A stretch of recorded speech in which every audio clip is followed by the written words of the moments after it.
আমি অনেক অনেক ছেলে আলহামদুলিল্লাহ আমার মহব্বত করে আমারে যদি কেউ জিগায় যে হুজুর গুনাহ ছাড়বার কথা একবার মনে হয়, আবার গুনায় জড়াইয়া পড়ি, কি করবো?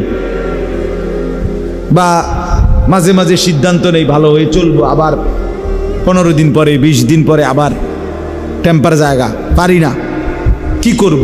তা আমি সবসময় বলি চেষ্টা করবা কোনো আল্লাহওয়ালার কাছে আসা যাওয়া করতে।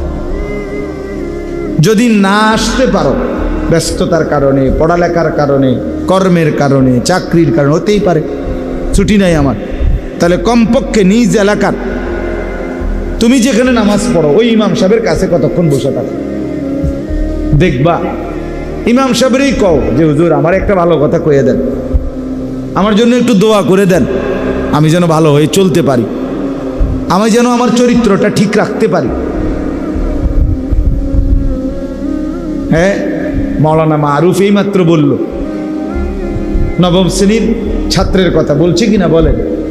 আমি যেই ছেলের কথা শুনছি এতক্ষণ 15-20 মিনিট মোবাইলে বললাম যে কথা, এও এরকম কথাই কইছে, একই কথা।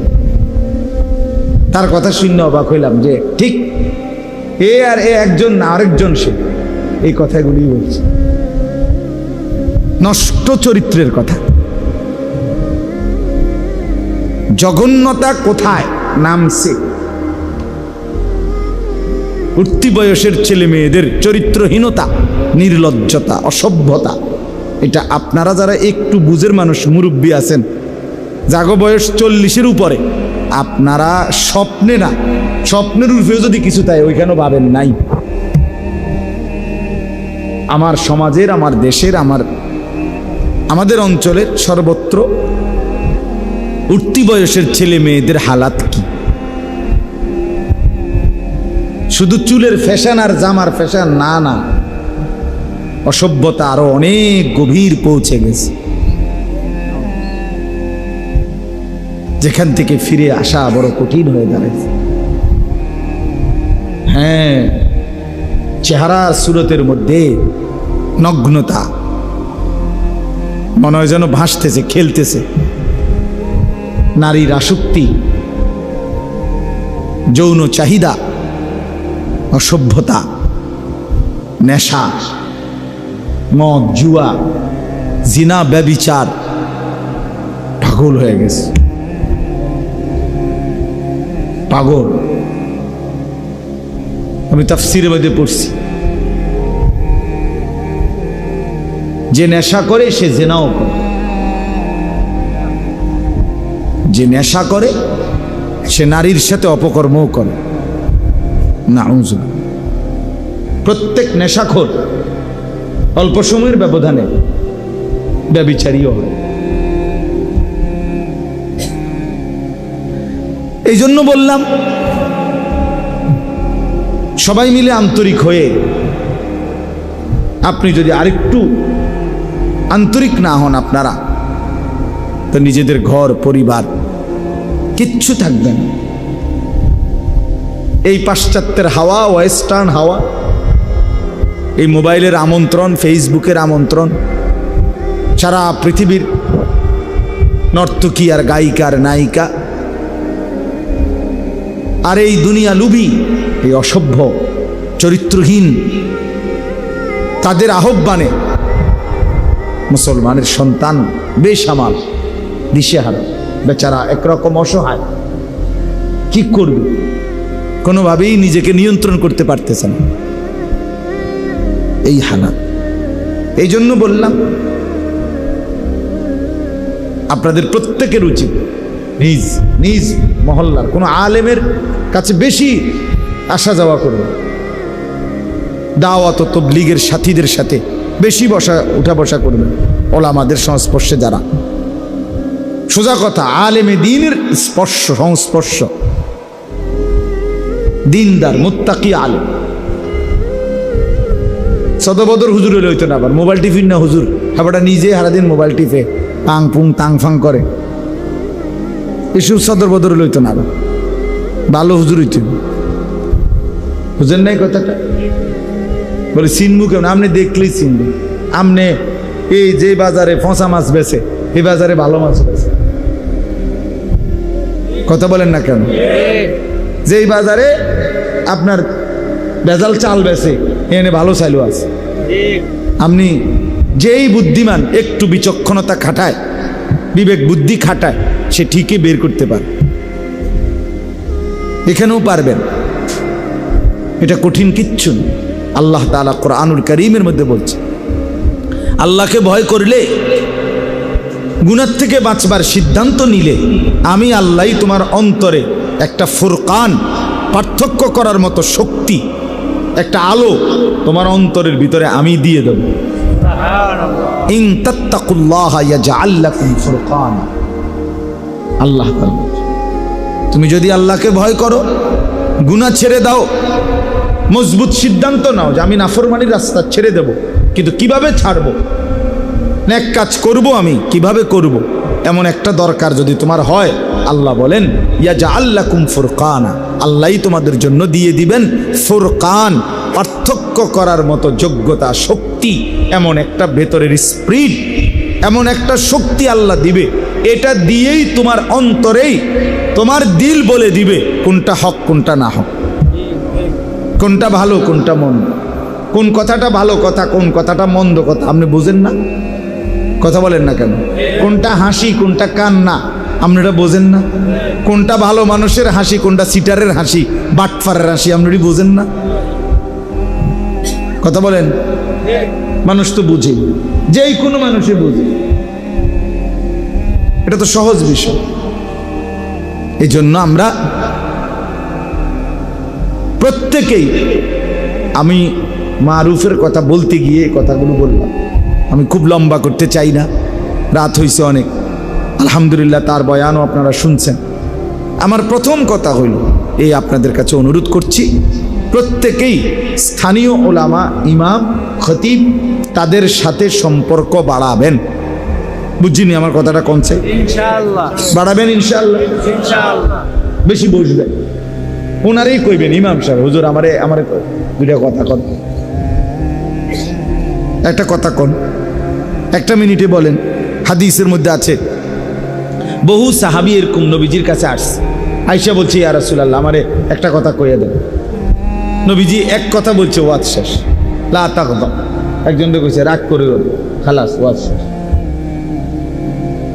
ওয়াজ কি করছে কদ্দুর, এই কথাইটাই ওয়াজ, যে লা তাগদাব, কি করিও না। আরেকজনে বলছে আমি সারাক্ষণ করতে চাই এমন একটা আমল কর, বলছে লা ইয়াজালু লিসানুকা রাতবান বিযিকরিল্লাহ, আল্লাহ তাআলার জিকির দিয়া জিহ্বা ভিজায়া রাখবা, যাও, এটাই খালাস। এই এক সাহাবীকে বলছে গোটা ইসলাম মানতে চাও তুমি, আমি তোমার একটা পদ্ধতি কই।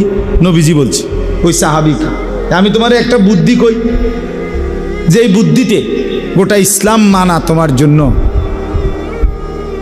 সহজ হয়ে যাবে। এটা বলি আমি। কেমন আছেন? আসেন একটু জায়গা করে দেন তো।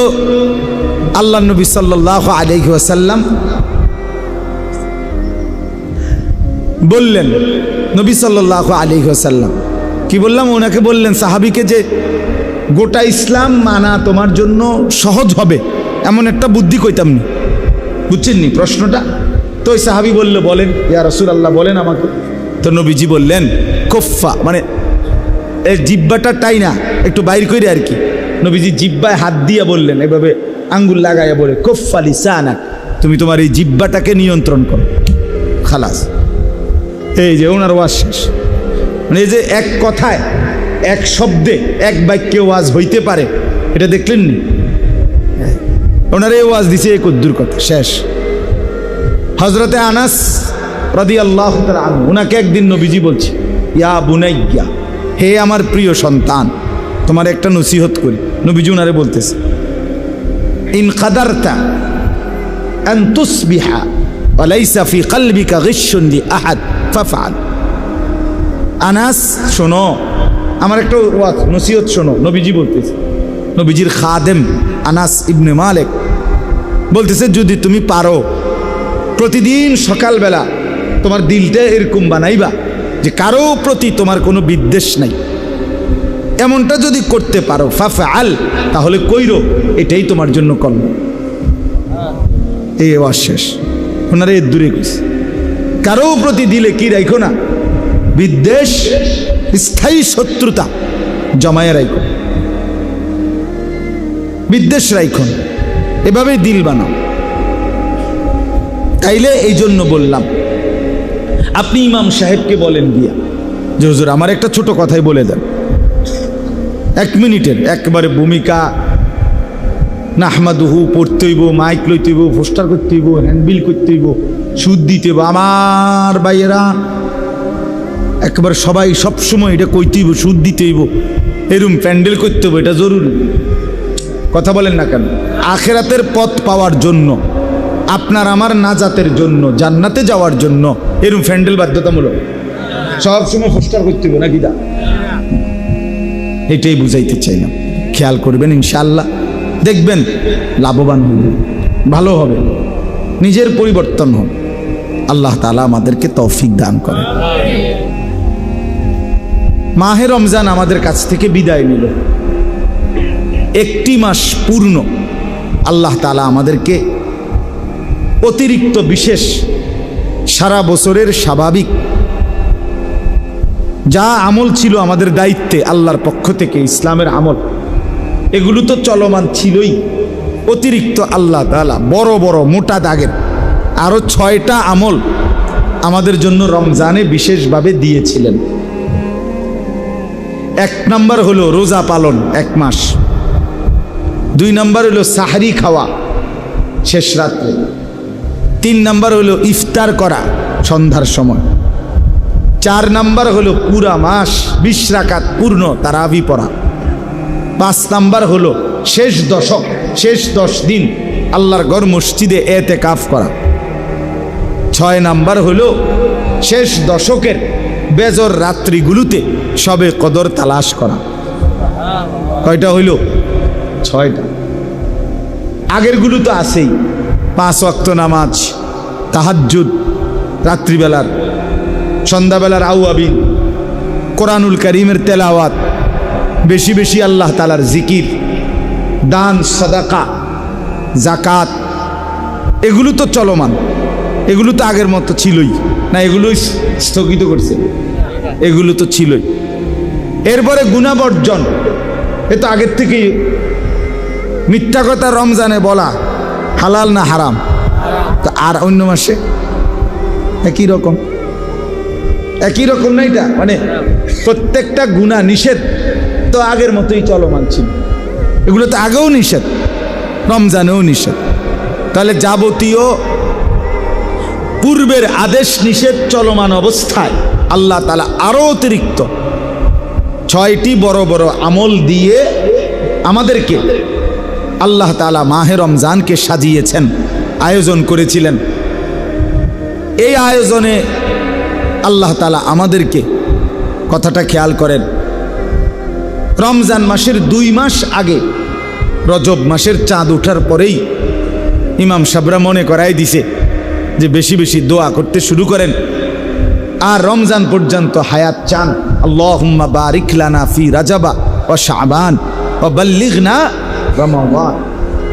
তাহলে রমজানের 2 মাস আগে থাকতে আল্লাহর বান্দা ইমানদাররা দোয়া শুরু করছিল রমজান পাওয়ার জন্য, কিন্তু ওই 2 মাসে দোয়া করতে করতে দোয়া অবস্থায়ও অসংখ্য মানুষ রমজান পায় নাই, কবরে চলে গেছে। কথা বলেন, রমজানের আগের 2 মাস মানুষ মারা গেছিল কেউ? আচ্ছা, রমজান মাস আসলো, এই অবস্থায় অনেক মানুষ রমজান পেল, কিন্তু রমজানের শেষ দিন পর্যন্ত এই 30 দিনেও অসংখ্য মানুষ তো পূর্ণ রমজানই চাইছিল, কিন্তু এই রমজান চলমান অবস্থায়ও অসংখ্য মানুষ প্রতিদিন কবরে গেছে কিনা, ইন্তেকাল করেছে কিনা বলেন? তাহলে 2 মাস আগেও কত মানুষ রমজান চাইছে কিন্তু তারা পায় নাই, আর কেউ রমজান পাইছে কিন্তু শেষ করতে পারেন। আমার শায়েখ আল্লামা মুফতি মুশতাকুর নবী সাহেব হুজুর বলতেছিলেন শেষ দিন আপনার 20 রমজানের দিন, যেদিন এতেকাফে ঢুকবে, ওই দিন মাগরিবের আগে দিয়ে ঢুকবে মসজিদে, ওই দিনকার আসর হুজুর কোটবাড়ি সুধন্যপুর ওনার মাদ্রাসার পাশ এলাকা, যে ওই মহল্লার মসজিদে আসরের নামাজ পড়ছেন। আগে ওনার মাদ্রাসার মসজিদে এতেকাফে ঢুকছেন, আমরা সবাই ঢুকছি, আমিও শায়েখের সাথেই এতেকাফ করি, হুজুরের সাথেই আমি এতেকাফ করি সবসময়, আজকে 11 বছর। তো এই আসরের সময় ওই মসজিদে এই 20 তারিখ 20 রমজানের দিন একজন মাঝবয়সী লোক মুসল্লি, উনি হুজুরে নামাজের মুসল্লা আগায় দিছে, মুসল্লা বিছাই দিছে আর হুজুরের সামনে। হুজুরে ওই মুসল্লাটাতে নামাজ পড়ছে, ওনার লগে কথা কইছে। ঠিক শেষ রমজানের দিন 30 রমজানের দিন ওই লোকটা ইন্তেকাল করছে। আসরের নামাজ শেষ দিন, এই সন্ধ্যার সময় রোজা শেষ হবে, ওই দিনকে আসরের পরে ওনার জানাজা আছে। হুজুর বলতেছেন দেখেন ব্যাপারটা আমি দেখছি এই 20 রমজানে, মানে আমি দেখকেই ওনারে মসজিদে আইছি, অর্থাৎ উনি আমারে আসরের সময় কি করে দিছিল, মুসল্লা বিছাই দিছিল। আজকে 30তম রমজান, উনি রমজানটা কি করতে পারে নাই শেষ করতে, আর আসর থেকে মাগরিব এর ভিতরেই উনি কবরের দেশে মাটির তলদেশে চলে গেছে। আমার বাপ তাইলে প্রথম এই কথাটা বুঝাইতে চাচ্ছি, কি পরিমাণ মানুষ আমরা এখানে, আমরা যারা কয়জন বসছি এখানে, আমরা আগে এটা চিন্তা করি যে কত মানুষই তো চেয়েছিল রমজান, সবার ভাগ্যে জোটে নাই, আবার অনেকেই পেয়ে পূর্ণ করতে পারে নাই। আল্লাহ তাআলা আমাদেরকে দয়া করে রমজান পর্যন্ত হায়াত পৌঁছাইছেন, আবার রমজানের পুরা মাস 30 দিন পূর্ণ হায়াত দিয়েছেন। কি পরিমাণ শুকর আদায় করা উচিত, কথা বলেন, কি পরিমাণ কৃতজ্ঞতা আদায় করা উচিত, কি পরিমাণ আল্লাহ তাআলার শুকর আমাদের আদায় করা উচিত। আমরা যদি ভাবি ইনসাফের সাথে, বলে এই কৃতজ্ঞতার ভাষা কি হবে, যে আল্লাহ যে আমাকে এতেকাফের মধ্যে জান্নাতের রাস্তা আছে কিনা, জান্নাতের রাস্তার সামান এগুলো, জান্নাতে যাওয়ার উপকরণ এগুলো, তাহলে এগুলো যে আল্লাহ তাআলা আমাকে তৌফিক দিলেন করবার, পালন করার, আমাদের কি পরিমাণ কৃতজ্ঞ হওয়া উচিত ছিল, কি পরিমাণ শুকর আদায় করা উচিত, এটা হলো দেখার বিষয়। এক নাম্বার একটা বিষয় গুরুত্বপূর্ণ। আর আরেকটা বিষয় হলো, আমি শুধু এই 2টা কথাই বলব, মাগরিব বাদ এই 2টা কথাই বলছি, এখনো বলতে চাই। আরেকটা বিষয় হলো এই 1 মাসের রমজান, তাহলে 1 নাম্বার হলো আমাদের শুকর আদায় করা উচিত, কৃতজ্ঞতা আদায় করা উচিত আল্লাহর প্রতি, কি পরিমাণ এত বড় রমজান পাওয়ার বরকতে, এটা আমরা ভাবা দরকার, ঠিক কি না বলেন? আর 2 নাম্বার হলো, এটাই 1 নাম্বার, এটা শুকরটা দ্বিতীয়, যেটা মূল টার্গেট। আগের সবগুলো ইবাদতের সাথে রমজানে আল্লাহ তাআলা অতিরিক্ত আরো 6টি ইবাদত যোগ করে, এই যে 6টার নাম বলছি কিনা, রোজা, ইফতার, সাহারি, তারাবি, এতেকাফ, শবে কদরের তালাশ, কয়টা হইছে? এই 6টার আগেরগুলো সহ একসাথ করে এই যে রমজান আমাদেরকে দিলেন, ইমানদার আমাদেরকে দিলেন, কেন দিলেন? আল্লাহ তাআলা স্পষ্ট কোরআনে এটা বলছেন যে আমি আল্লাহর টার্গেট, আমার চাওয়া, লাআল্লাকুম তাত্তাকুন, যেন তোমরা মুত্তাকি হতে পারো, যেন তোমাদের মধ্যে তাকওয়ার গুণ অর্জিত হয়, এই জন্য দিছিলাম। এখন বলেন 1 মাসের কোর্স তো শেষ হইল, ঔষধও খাইলেন, শরীরটার কি অবস্থা? এটা হলো দুনিয়াবি কথার ক্ষেত্রে আমরা বলি। একজন রুগী হসপিটালে ভর্তি হয়েছে, আজকে 1 মাস ধরে 6টা করে ওষুধ নিয়মিত খাচ্ছে, ডাক্তারের প্রেসক্রিপশন মতে যেমনে যেমনে কইছে। এখন 1 মাস পরে কেউ তারে দেখতে গিয়ে জিজ্ঞেস করতেছে এখন আপনার শরীরের কি অবস্থা, আগে যেরকম দেখে গেছিলাম এখন কেমন লাগতেছে? তো এই লোক বলতেছে আল্লাহ রহমতে আপনাদের দোয়ায় আজকে 1 মাস লাগাতার ওষুধ খাওয়ার বরকতে আল্লাহর দয়ায় শরীরটাও আগের চাইতে ভালো, রোগটা কমে গেছে, কমে যাইতেছে। দোয়া করেন আল্লাহ যেন পূর্ণ সুস্থ করে। এরকম দুনিয়ার মানুষ বলে কিনা? তো আল্লাহ তাআলাও তো চাচ্ছিলেন রমজানের এই একটি মাস আমাদেরকে যে যেন তোমরা মুত্তাকি হতে পারো, তাকওয়ার গুণ অর্জিত হয় তোমাদের মধ্যে। তো ওইটার হালাত কি? 1 মাসের ঔষধ আপনি তো খাইলেন, 6টা আমল আরো অতিরিক্ত করিলেন, রমজান পালন করিলেন। এখন আপনার আমার তাকওয়ার কি অবস্থা? যেটা টার্গেট ছিল তাকওয়া অর্জন হবে, মুত্তাকি বানাবে, এটা কি হইল? এটা কদ্দুর কর কথা বুঝছেন কি না? যেদিন ঈদের চাঁদ উঠল সেই মাগরিব থেকে আজকের এশা পর্যন্ত, ওই দিনকার মাগরিব আর এশা ওহেন্দের 2 ওয়াক্ত, গতকালকের 5 ওয়াক্ত, আজকের 5 ওয়াক্ত, তাহলে হলো মোট কয় ওয়াক্ত? 12 ওয়াক্ত।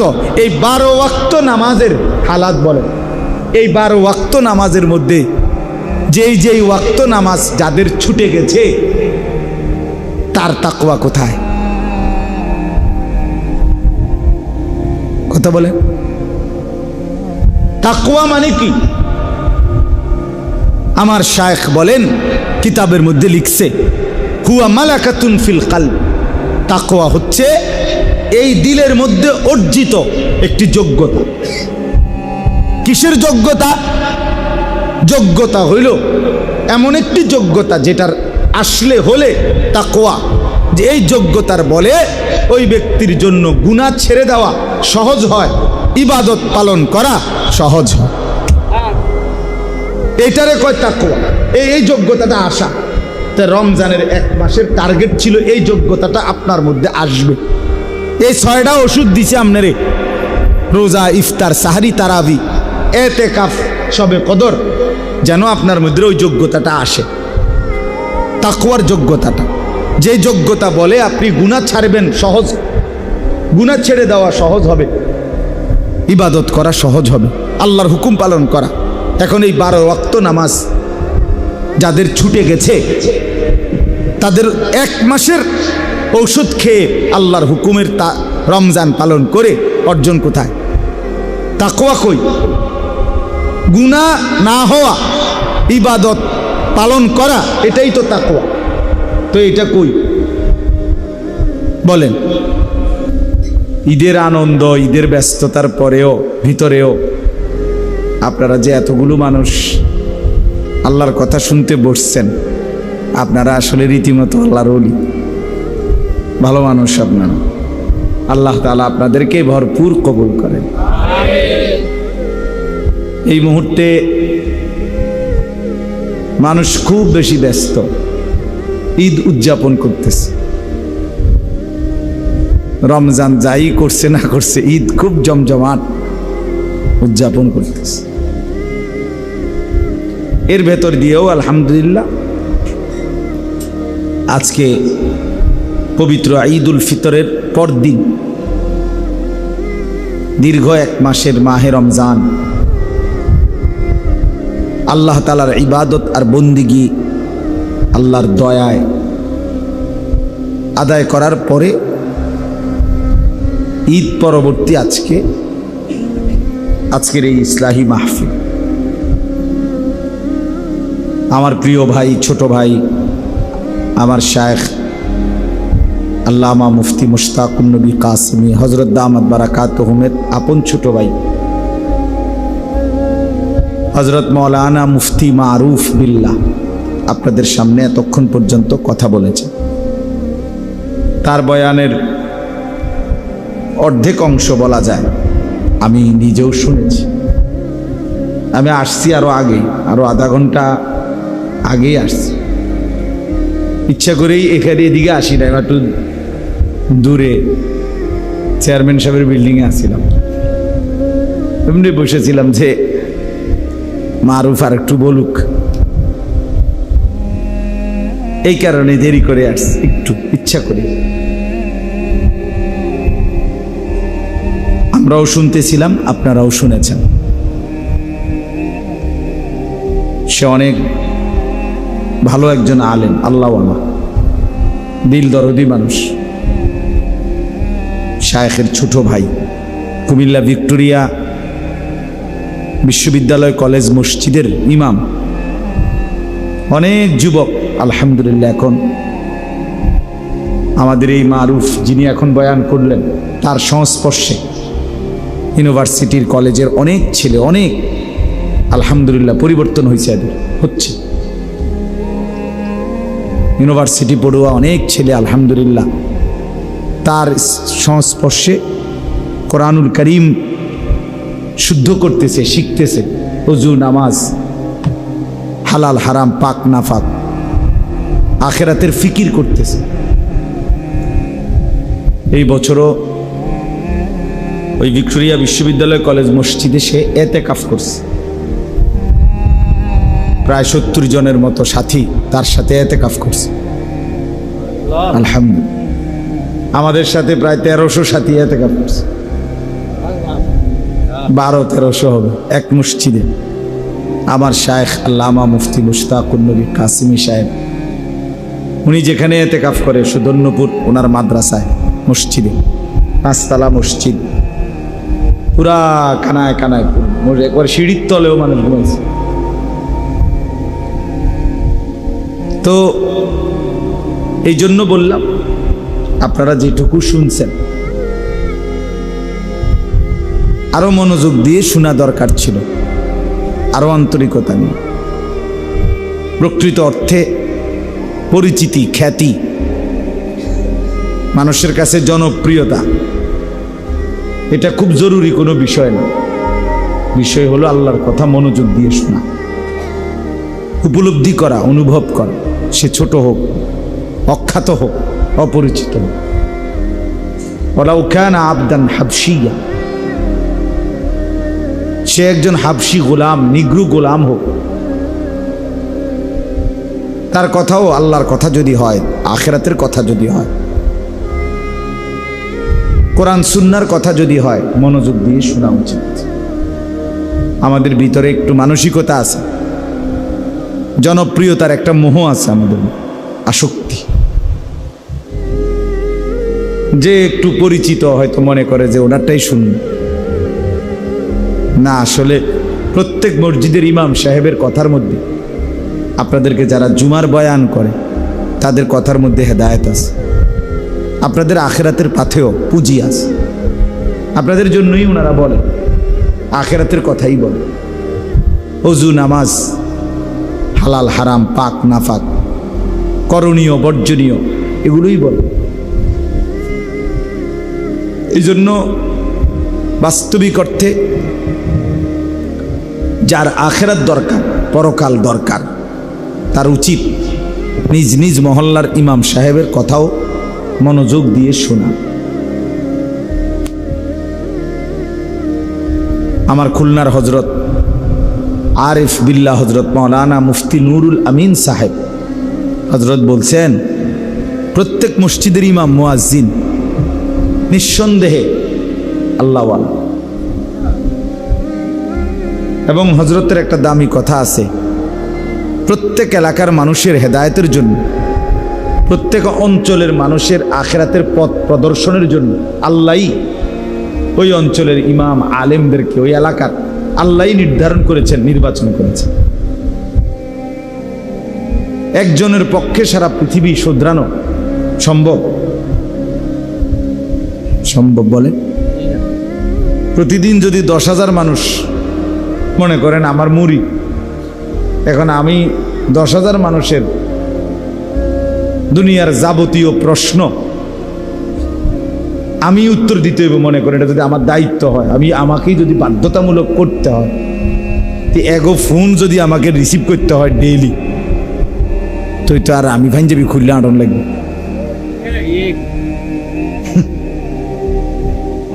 মনে করেন আজকে এই আসার পথে আমি এখন 2,500 নারায়ণগঞ্জ ওইখান থেকে বয়ান করে আসছি, মাগরিব বাদ ওইখানে বয়ান করছে। তো আসার পথে আমি একটা ফোন ধরছি, বরিশালের একটা ছেলে ফোন দিছে, তার কথাই আমার শুনতে হয়েছে 15-20 মিনিট। তার দুঃখ শুনতে শুনতে আমার জান শেষ। বহুত কিছু হেতের কথা কথা, হুজুর আমার আল্লাহর দোয়ায় মোবাইলটা ছাইরেন না, আপনি কুদ্দুর শুনেন আমার কথা। তাই ঠিক আছে কও, শুনলা কইছি কমাইয়া কও, সংক্ষেপ করে কই, সংক্ষেপেই 20 মিনিট শুনছি। একটা উদাহরণ দিলাম। এখন এইভাবে যদি সব মানুষের কথা একজনকেই সমাধা করতে হয়, সম্ভব এটা?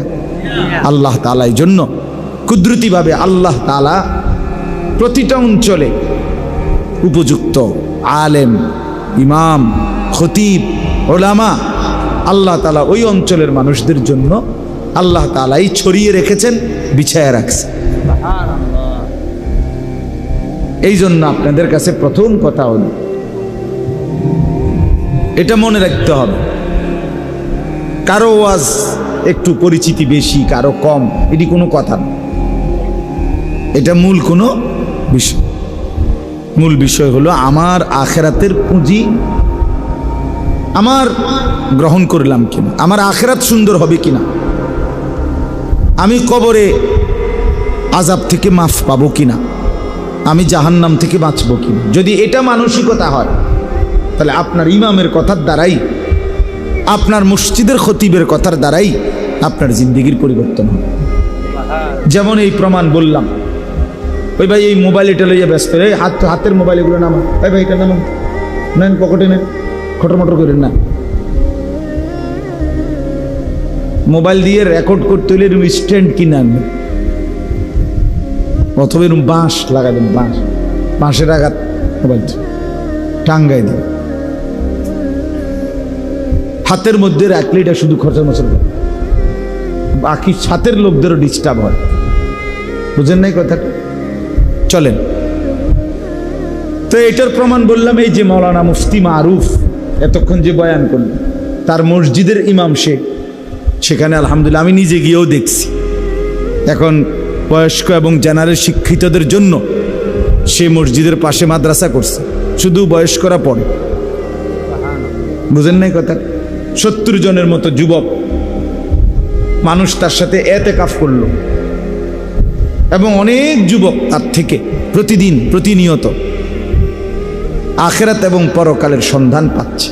তাহলে কেউ যদি মনোযোগী হয়, আন্তরিক হয়, তাহলে নিজ মসজিদের ইমাম সাহেবের কাছেই তার হেদায়েতের সামান, উপকরণ আছে। আছে কিনা বলেন? এটার প্রমাণ বললাম না। বক্তা হইতে হইব, জনপ্রিয় হইতে হইব, কারে আনলে লারা খাইব। বুঝেন না কথাটা? একেবারে মানসে মাছে গাছে একটা ফেস লাগিয়ে দেবে, বুটে বাদামে বন, বিড়ি, সিগারেট, চা, বাতে মাছে একটা ফেস লাগিয়ে লাগছে। হ্যাঁ না, মাহফিল হয়েছে, তারা মানুষ হয়েছে, খালাস মানুষ হয়েছে তারার মা। তো এরপরে মানুষ হয়েছে তো বুঝছি, বন বিড়িও খুব বেচা হয়েছে, বুটমুড়িও বেচা হয়েছে খুব, কিন্তু পরিবর্তন কদ্দূর হয়েছে সেটা কোন কথা বোঝেন নাই? কথা তো ছিল এই, কথা তো ছিলই। পরিবর্তন হলো কোথায়? নামাজি বাড়ছে কয়জন?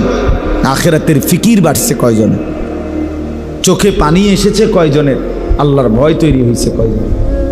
এটা বলে। এই জন্য আমি অনুরোধ করলাম, যে কয়জন বুঝছেন, যিনিই বুঝছেন, এটা মনে রাখবেন, প্রত্যেক অঞ্চলে আপনাদের এলাকার যারা ওলামায়ে কেরাম তাদেরকে কদর করবে। বলেন ইনশাআল্লাহ। নিজের ইমাম, নিজের মসজিদের মুয়াজ্জিন, নিজের মসজিদের খতিব, নিজ এলাকায় যে সমস্ত আলেমরা আছে ওনাদেরকে কদর করবে।